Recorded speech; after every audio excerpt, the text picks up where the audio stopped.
Jared here with CarBuzz.com, and today I am in sunny Miami, Florida at an event called Topless in Miami. It's an event where I get to drive all of the latest and greatest convertibles and panoramic roof cars. So behind me sits the AMG GT 2019 model sitting here. This is the Roadster, which is why it is a convertible rather than a coupe.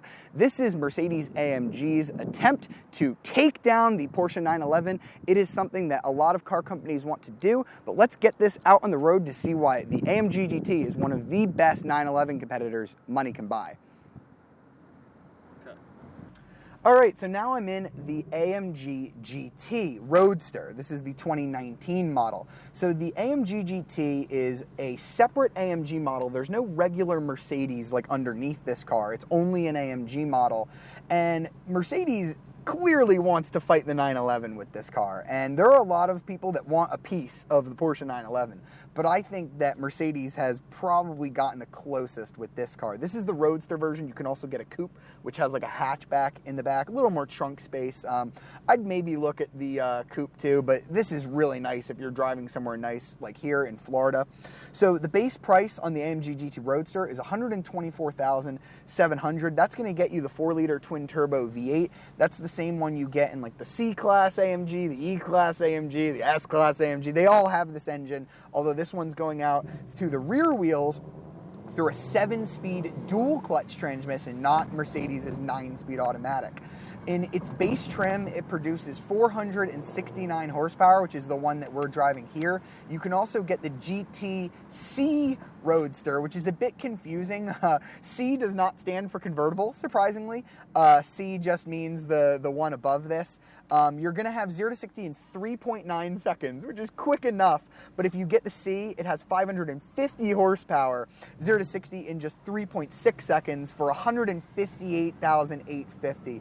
That is a significant price increase over this regular Roadster. But I'm driving the regular Roadster now, and it's pretty stiff as it sits. This is definitely not a sort of GT car. This is more of a sports car, but oh, listen to it. It still makes those excellent noises that you'd expect of an AMG. That was just in sport. I'm gonna go ahead and put it in its race mode. Oh yes, it makes those pops and fires. This dual clutch is really good. I'm putting it in its manual setting. It shifts incredibly fast, faster than the last E63 that I drove, which has the 9-speed. I think this dual clutch is just absolutely phenomenal. I don't know if it's quite as good as Porsche's PDK, but it's about as good as you could ever really need. I mean, listen to these downshifts. Yeah. Oh yeah, it's so lightning quick.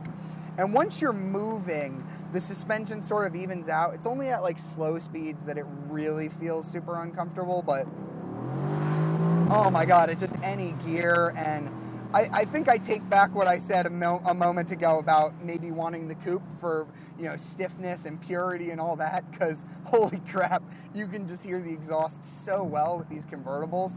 I'm a big convertible guy. Florida is just like a little bit too hot. I think if you live in California, you're gonna be better off because it's just more evenly temperatured out there. You get a nicer breeze. Florida is just really humid all the time, but oh my goodness, this is just a really nice driving car. It has better steering than I've felt in a lot of AMG cars. This is a lot more precise, a lot more direct, whereas some of the other AMG cars are nice, but more tuned towards luxury. This is just a very, very purpose-built sports car, and it is, like all AMG cars, pretty stiff. So you have to be sure that you want a pretty uncomfortable car. The seats are a little more comfortable than I thought they were. These are the sport bucket seats. I don't think you can get like regular comfy leather chairs. I mean, these are leather, but these are the racing buckets that come. I tested, I think, the same seats on the E-Class, and they just kind of felt out of place to me on a big sedan like that. But on a sports car like this, I think these seats are starting to make a lot more sense. They hug you in. You've got this low down ride height. It handles like a dream. This is just a really cool car, and if you don't want to be just another guy on the block with a 911, the AMG GT is a car you should definitely look at. And if you've liked this video and you'd like to see more, be sure to subscribe to the CarBuzz YouTube channel and download our apps on iOS and Android. That's where all of our latest and greatest reviews always live, including more videos just like this one. Hope you've enjoyed this video. See you next time.